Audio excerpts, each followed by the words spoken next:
Welcome to question hour. నేను ఆశ. తెలంగాణ ప్రభుత్వం local ఎన్నికలపై కీలక నిర్ణయం తీసుకుంది.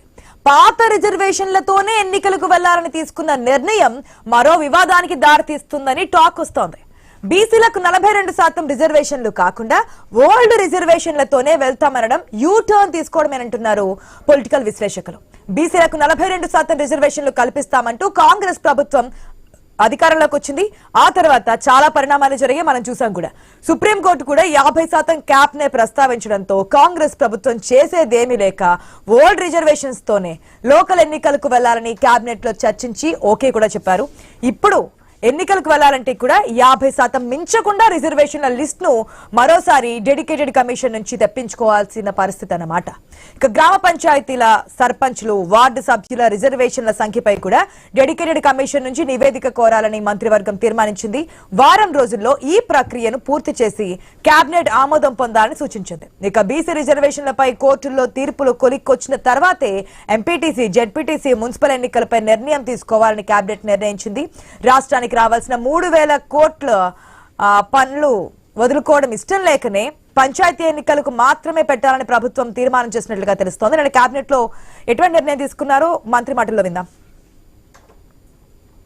ఫైనాన్స్ లో 15th ఫైనాన్స్ కమిషన్ నుంచి రాష్ట్రానికి రావాల్సిన, లోకల్ బాడీస్ కి రావాల్సిన సుమారు 3,000 కోట్లు ఈ మార్చితో అవి ల్యాప్స్ అయిపోయే పొజిషన్ ఉంది. దాన్ని దృష్టిలో పెట్టుకొని పార్టీ పరంగా బీసీ సోదరులకి 42% రిజర్వేషన్ లో సీట్లు అలాట్ చేస్తూ మొదట గ్రామ పంచాయతీ ఎన్నికలు నిర్వహించాలని ఈ రోజు కేబినెట్ నిర్ణయించడం జరిగింది. అయితే ప్రభుత్వ పరంగా 42% రిజర్వేషన్లు అమలు చేయడం సాధ్యం కాదని మంత్రివర్గం కూడా తెలుసుకుంది. దీంతో పాత పద్ధతిలోనే ఎన్నికలకు వెళ్లాలనే నిర్ణయాన్ని ప్రతిపక్షాలు యూటర్న్ గా అభివర్ణిస్తున్నాయి. ప్రతిపక్ష పార్టీలు బీసీలకు రిజర్వేషన్ల విషయంలో కాంగ్రెస్ ప్రభుత్వానికి చిత్తశుద్ధి లేదని, న్యాయపరమైన చిక్కులు వస్తాయని తెలిసినా సరైన జాగ్రత్తలు తీసుకోలేదని ఆరోపిస్తున్నాయి. ప్రభుత్వం మాత్రం తాము 42% బీసీ రిజర్వేషన్లకు కట్టుబడి ఉన్నామంటోంది. న్యాయపరమైన అడ్డంకుల వల్లే ప్రస్తుతానికి పాత రిజర్వేషన్లతో సర్పంచ్ ఎన్నికలకు వెళ్తున్నామంది. ఇక మిగతా స్థానిక సంస్థల ఎన్నికలను హైకోర్టు ఫైనల్ తీర్పు తర్వాతే నిర్వహిస్తామంటోంది తెలంగాణ సర్కార్. ఎంపీటీసీలు, జెడ్పీటీసీలు, అదే రకంగా మున్సిపల్ కార్పొరేషన్లు అన్ని కూడా కోర్టులో ఒక కంక్లూజన్ వచ్చిన తర్వాతనే వాటిని నిర్ణయం తీసుకోవాలని కూడా ఈ రోజు రాష్ట్ర కేబినెట్ లో సుదీర్ఘంగా చర్చించిన తర్వాత రాష్ట్రానికి రావాల్సిన 3,000 కోట్లు ల్యాప్స్ చేసుకోవటం ఇష్టం లేక ఈ రోజు కేబినెట్ నిర్ణయించడం జరిగింది.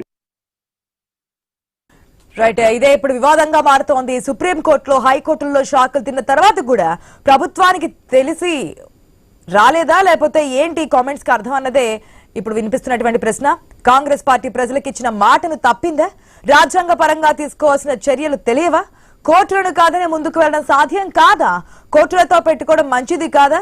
బీహార్ గుణపాఠాలను ప్రభుత్వం మర్చిపోయిందా? పార్టీ పాచిక లోకల్ ఎన్నికల్లో పారుతుందా అనేది ఇప్పుడు వస్తున్నటువంటి ప్రశ్న. మా ప్రతినిధి స్వామి సిద్ధంగా ఉన్నారు. గుడ్ ఆఫ్టర్నూన్ స్వామి. 42% రిజర్వేషన్, దీనికి సంబంధించి గతంలో అనేక టర్న్స్ మనం చూసాం. ఇటు హైకోర్టులో, అటు సుప్రీంకోర్టులో, ఇటు బీసీ సంఘాల నుంచి దాదాపుగా ఎన్ని టర్న్స్ కావాలో అన్ని టర్న్స్ తీసుకున్నారు. ప్రభుత్వానికి ఎన్నిసార్లు చెప్పినా ఇది నడవదు, షెడ్యూల్ 9 ప్రకారం ముందుకెళ్ళాలి, ఇవన్నీ మనం చూసాం. ఇప్పుడు మళ్ళీ ఏదైతే నిధులు ఆగిపోతున్నాయి కాబట్టి పార్టీ పరంగా ఇచ్చి పంచాయతీ ఎలక్షన్స్ కి వెళ్తున్నాము, తర్వాత కోర్టు తీర్పు తర్వాత మిగతా ఎలక్షన్స్ కి వెళ్తున్నామంట. దీన్ని ఏ విధంగా చూడాలంటారు?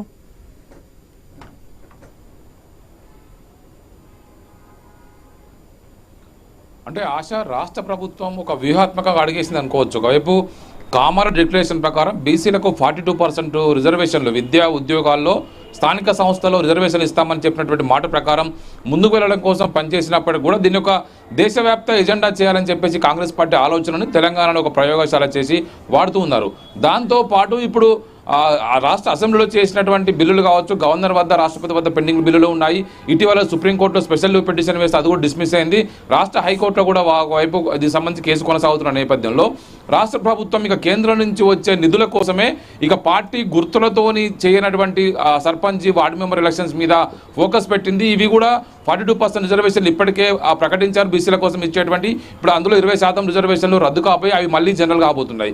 దీన్ని వాళ్ళు తనను తాము పొలిటికల్గా ప్రొటెక్ట్ చేసుకోవడం కోసం మేము పార్టీ తరఫున ఇస్తామని చెప్తున్నప్పటికీ కూడా బీసీ సంఘాలను కూడా మండిపడుతున్నాయి. బీసీ సంఘాలను కూడా మాకు ఇస్తానటువంటి హామీ మేరకు ఇవ్వాలి, ఇవ్వకపోతే రాష్ట్ర రణరంగం చేస్తామని చెప్పేసి కూడా బీసీ సంఘాలు చేసి ఒకవైపు ప్రభుత్వాన్ని హెచ్చరిస్తుంది.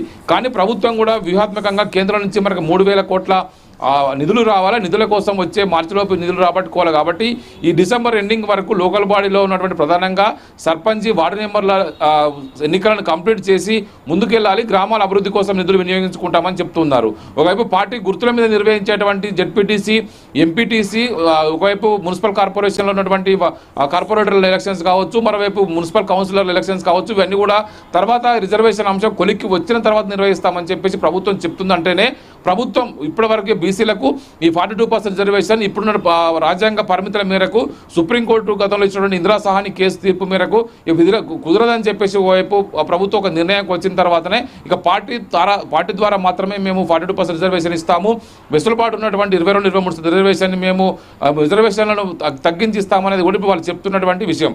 ప్రధానంగా ఇక్కడ చూడాల్సిన విషయం ఏంటంటే కూడా పొలిటికల్గా కాంగ్రెస్ పార్టీ తమను తాము ప్రొటెక్ట్ చేసుకోవడం కోసం పార్టీ గుర్తులు లేనటువంటి ఒకవైపు సర్పంచ్ ఎలక్షన్స్ పెట్టి ఈ సర్పంచ్ ఎలక్షన్స్ లో కూడా ఇప్పటికే ప్రకటించినటువంటి రిజర్వేషన్లు వార్డు మెంబర్ల రిజర్వేషన్లు కూడా మళ్ళీ మారబోతున్నాయి.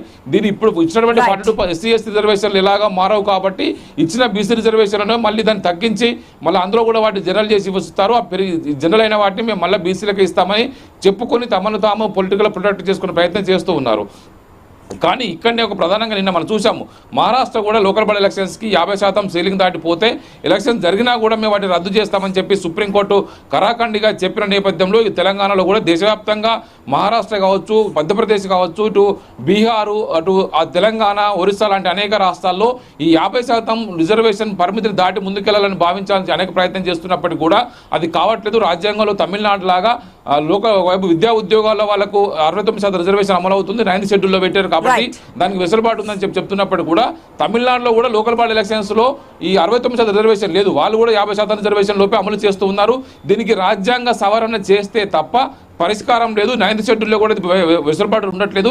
ఖచ్చితంగా కేంద్ర ప్రభుత్వం రాజ్యాంగ సవరణ చేసి రిజర్వేషన్లను పెంచుకునే వెసులుబాటు ఆ రాజ్యాంగం ప్రకారం ఆయా రాష్ట్రాలకు ఇస్తేనే ఇది వెసులుబాటుకు వస్తుంది, చేసుకోవడానికి అనుమవుతుందని చెప్పేసి లీగల్ ఎక్స్పర్ట్ చెప్తున్నట్టు మాట. కానీ తెలంగాణలో కాంగ్రెస్ పార్టీ ప్రభుత్వం అధికారంలో ఉన్నది కాబట్టి ఇచ్చిన మాట నెరవేర్చుకోవడం కోసం ఒకవైపు ప్రయత్నం చేస్తూనే కేవలం ఒకవైపు ఈ పార్టీ గుర్తుల మీద లేనటువంటి సర్పంచ్ వార్డు మెంబర్ ఎలక్షన్స్ ముందుకు పోతుంది. ఇది డిసెంబర్ లోపు కంప్లీట్ చేయాలి, దీన్ని 3 దఫాలు నిర్వహించాలని చెప్పేసి ప్రభుత్వం ఆలోచిస్తుంది. కానీ ఇక్కడే ప్రభుత్వం పైన అనేక విమర్శలు వస్తున్నాయి. ప్రభుత్వం ఇచ్చిన మాట తప్పుతుంది, కాంగ్రెస్ పార్టీ ఇచ్చిన హామీని తుంగలో తొక్కుతున్న ఒక విమర్శలు అయితే రాకపోలేదు. Asha. Right Swami, thanks for the update. చూస్తున్నాం కదా ఏదైతే 42% రిజర్వేషన్స్ బీసీ సంబంధించి ఇప్పటికే అనేక టర్న్స్ తీసుకున్నారు, హైకోర్టుకు వెళ్లారు, సుప్రీంకోర్టుకు వెళ్లారు, అక్కడ ఎటువంటి తీర్పులు వచ్చాయి మనం చూసాం. నోటిఫికేషన్ వచ్చిన తర్వాత కూడా టర్న్ తీసుకున్నటువంటి సిచ్యువేషన్. అయితే ఇప్పుడు ముందుగా ఏదైతే నిధులు వస్తుందో దాన్ని వద్దనుకోకుండా డిసెంబర్ నాటికి గ్రామ పంచాయతీ ఎలక్షన్స్ అంటే సర్పంచ్ వార్డ్ మెంబర్ సంబంధించినటువంటి ఎలక్షన్స్ నిర్వహించడానికి ముందుకెళ్తున్నారు. అది కూడా పాత రిజర్వేషన్స్ ప్రకారం. ఆఫ్టర్ దట్ కోర్టు తీర్పు వచ్చిన తర్వాత మేము ముందుకెళ్తామని చెప్తున్నారు. దాన్ని మరి బీసీకి సంబంధించినటువంటి నాయకులు ఆర్ కృష్ణ కూడా ఎట్టి పరిస్థితుల్లోనూ మేము 42% రిజర్వేషన్ గురించి పోరాడుతూనే ఉంటామన్నారు. మరి ఈ స్టేట్మెంట్ సంబంధించి ఏ విధంగా ముందుకెళ్తారనేది కూడా చూద్దాం. ఎస్, మనతో పాటు డిబేట్ లో పార్టిసిపేట్ చేస్తున్నారు కేవీ గౌడ్ గారు, బీసీ సంఘానికి సంబంధించినటువంటి నాయకులు. నందిని గారు ఉన్నారు, కాంగ్రెస్ నాయకురాలు. వెరీ గుడ్ ఆఫ్టర్నూన్ అండి, welcome to the show. First గా కేవీ గౌడ్ గారు, గుడ్ ఆఫ్టర్నూన్ అండి.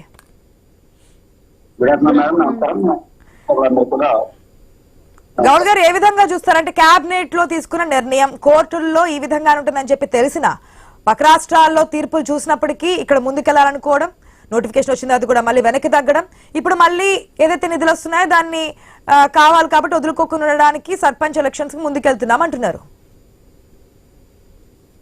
కాంగ్రెస్ పార్టీ మొట్టమొదటిగా మేము ప్రశ్నలు కూడా చెప్తున్నటువంటి విషయాన్ని, కాంగ్రెస్ పార్టీ మొదటగా బిల్లులు పాస్ చేసినంత వరకు మాత్రం డిజిటల్ యొక్క బిల్లుల పైన ఈ రిజర్వేషన్ల పైన చట్టసభలో పనిచేస్తుంది.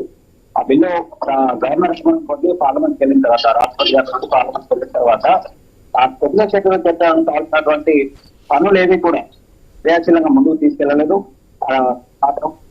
ఎలా అయితే శాసనసభలో పొందిందో అదే విధంగా పార్లమెంట్ లో కూడా ఆమోదం పొందాలి అంటే అక్కడ ఉన్నటువంటి ఎంపీల మద్దతు కూడగట్టాల్సినటువంటి అవసరం ఉంది. దానికోసం తెలంగాణ రాష్ట్రంలో అగ్రపక్షాన్ని తీసుకుని వెళ్ళాలని చెప్పేసి సంవత్సరాల కాలంగా చెప్తానే ఉంది.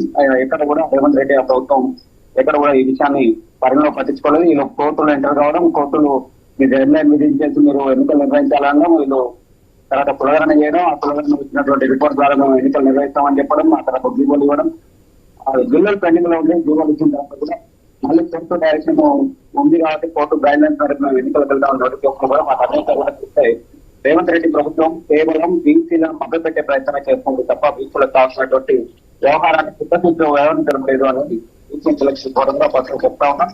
ఇక్కడ కూడా మంచిపై నిర్ణయం కోర్టు డైరెక్షన్ హైకోర్టు చేసి ఎలా ఉన్నాం దాన్ని మనం టైం అడుగుతూ ఇప్పటికైనా అఖిలపక్షాన్ని తీసుకొని ఢిల్లీ వెళ్ళి ప్రధానమంత్రి దగ్గర అగ్రిమెంట్ ఫిక్స్ చేసి ప్రధానమంత్రి మాట్లాడి దీన్ని 9వ షెడ్యూల్ పెట్టడానికి కావాల్సినటువంటి కార్యాచరణ ఇప్పటికైనా ఉధృతం చేస్తే బాగుంటుంది.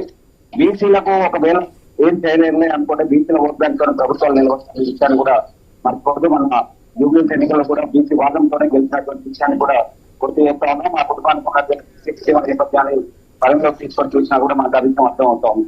కాంగ్రెస్ పార్టీ గెలిచింది కాబట్టి మేము ఇదే ఊట్లో అధికార పార్టీ నుంచి నందిని గారు కూడా మనతో పాటు డిబేట్ లో జాయిన్ అవుతున్నారు కాబట్టి కేవీ గౌడ్ గారు ఒక్క నిమిషం అండి. నందిని గారు గుడ్ ఆఫ్టర్నూన్ అండి. గుడ్ ఆఫ్టర్నూన్ అండి. ఇప్పుడు అధికార పార్టీ బీసీకి టికెట్ ఇవ్వడం వల్లనే బీసీ గెలుపు ఖాయమైంది. యాజ్ ఏ బీసీగా మేము కూడా అదే చెప్తా ఉన్నాం. బీసీ క్యాండిడేట్స్ నిలబెట్టాలి, బీసీలను గెలిపించాలనే ఆలోచన రేవంత్ రెడ్డి గారికి ఉంది కాబట్టి టికెట్ ఇవ్వడం జరిగింది. దానికి ప్రభుత్వం ఎంత మద్దతు ఇచ్చిందో బీసీ నాయకులు ఎంత మద్దతు ఇవ్వడం కూడా జరిగింది. సకల జనుల సమ్మెలో పాల్గొన్న ఉద్యమకారులందరూ కూడా బీసీ కార్యకర్తలు, బీసీ సంఘ నాయకులు ఎవరైతే ఉన్నారో వాళ్ళందరూ మద్దతుతోనే ఇది జరగడం జరిగింది. ఇది కేవలం ఒక రేవంత్ రెడ్డి గారి గెలుపు కాదు, ఒక నవీనన్న గారి గెలుపు మాత్రమే కాదు. ఇది అందరూ ఎవరైతే ఉన్నారో ఈ బీజేపీ చెప్తున్న పాయింట్ కరెక్టే నందిని గారు, పార్టీ పరంగా మీరు చెప్తున్న పాయింట్ కరెక్టే. ఎందుకంటే అక్కడ బీసీ క్యాండిడేట్ నుంచో పెట్టారు కాబట్టి మేము బీసీలో ప్రయారిటిస్తున్నామని. కానీ 42% రిజర్వేషన్ ఇచ్చి కదా మేము ఎలక్షన్స్ కి వెళ్తామని చెప్పిన హామీ అది ఇస్తుంటే అని చెప్పేసి ఇప్పుడు దొంగ మద్దతు ఇస్తున్నారండి. సవితి తల్లి ప్రేమ చూపిస్తా అఖిల పక్షాన్ని తీసుకుని వెళ్ళమని చెప్తున్నారు. ఆర్ కృష్ణ కూడా డిమాండ్ చేస్తున్నారు అఖిల పక్షాన్ని ఏర్పాటు చేయండి, ఇది ఆ విధంగానే అవుతుందని చెప్పి. ఎక్కడైతే బీసీలకి, ఎస్సీలకి, ఎస్టీలకి ఎక్కడైతే వాళ్ళని కనీసం మనుషుల్లో కూడా చూడని పార్టీ ఆ పార్టీ కూడా వాళ్ళ కార్యకర్తలు కూడా చిన్న చూపు చేసే పార్టీ ఆ యొక్క బీసీ నాయకులు వాళ్ళకి రండి మాతో పాటు రమ్మని చెప్పండి, ఆ మాతో పాటు పాల్గొనమని చెప్పండి, జంతర్ మంత్రికి వెళ్దాం పదండి. అందరు వాళ్ళ దగ్గర 8 మంది ఎంపీలు ఉన్నారు కదా, మరి వాళ్ళ చేతుల్లో ఉంది, గవర్నర్ ఉంటాడు, అక్కడ అడిగి వాళ్ళు తెప్పవచ్చు కదా. ఇక్కడ మేము ఇచ్చేది తప్పుడు అబద్ధం అయితే, తప్పుడు చరిత్ర అయితే, తప్పుడు చరిత్ర ఇప్పుడు మీకు చూపెడుతున్నారు అయితే వాళ్ళందరూ 8 మంది ఎంపీలతో కలిసి వచ్చి చూపించండి. ఇచ్చిన హామీ మీరు కదా నందిని గారు, అది అమలు పరచాల్సింది కూడా మీరే కదా. మొన్న హైకోర్టు, సుప్రీంకోర్టులో కూడా అడుగుతున్నప్పుడు ఎట్టి పరిస్థితుల్లోనూ 42% రిజర్వేషన్ ఇచ్చే వెళ్తాము, దీనికి వెనక్కి తగ్గమని చెప్పారు కదా. ఇప్పుడు మళ్ళీ నిధుల గురించి ఆగిపోతాయి కాబట్టి సర్పంచ్ ఎలక్షన్స్ కి వెళ్తున్నాము, కోర్టు తీర్పు వచ్చిన తర్వాత మళ్ళీ ముందుకెళ్తామంటే యూటర్న్ తీసుకున్నట్టు కాదా? యూటర్న్ తీసుకున్నట్టు కాదండి. ఇక్కడ ప్రజల శ్రేయస్సు కోసం ఇప్పుడు ఏదైతే వచ్చాయో అవన్నీ కూడా ఆగిపోకూడదు. కోర్టు తీర్పుల గురించి ముందుగానే తెలియదా? గతంలో ఏం జరిగాయో తెలియదా? ఈ రిజర్వేషన్ అంశానికి సంబంధించి పక్క రాష్ట్రం మహారాష్ట్రలో ఎటువంటి తీర్పు వచ్చిందో, ఎలక్షన్స్ అయిన ఏ విధంగా క్యాన్సిల్ చేశారో తెలియదా? ఇవన్నీ తెలిసిన తర్వాత కూడా కేవలం బీసీ ఓటు బ్యాంక్ గురించి, లేదంటే బీసీలని ఏదో విధంగా తమ వైపు తిప్పుకునే ప్రయత్నంతోనే చేశారు డిక్లరేషన్ అనే మాట అనేది చెప్తూ ఉన్నారు.